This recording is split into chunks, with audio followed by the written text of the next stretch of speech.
presents by Unique Films.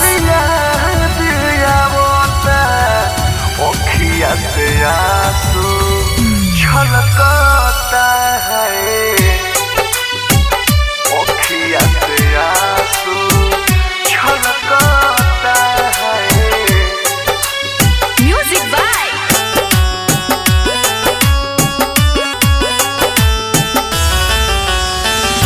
जब जब तो हर याद आवता अखिया से आंसू छलक याद आवता अखिया से आंसू छलकता है।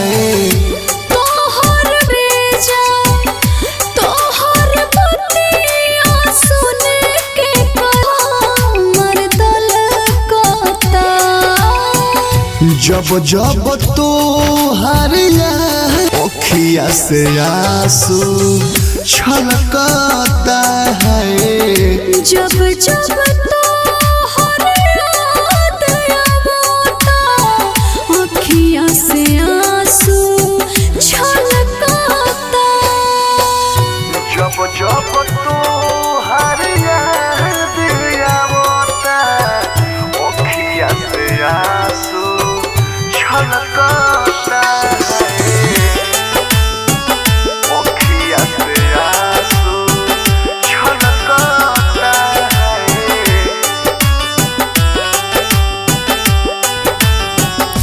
भोले देहिया दोसर जगे पावे दिलवा तोहर मने रहेला तू ही चेहरा के सामने रहेला तू ही कोमल कता।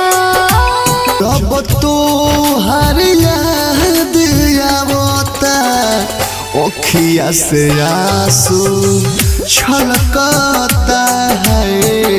जब याद आवता अखिया से आंसू छलकता।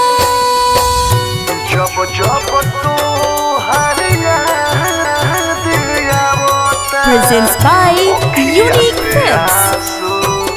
छलकता है।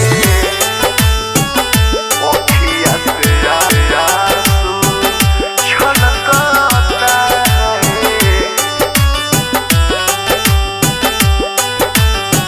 कैसे बताए अपन अपन मजबूरी रो रो के कोठा राते यादव विदेशी संगे कोइलू गदारी सोच सोच दिलावा दुखाते बा। जब जब याद आवे प्यार कइले का जब जब याद आवे प्यार कइले का रोही रोही मनवा सनकता।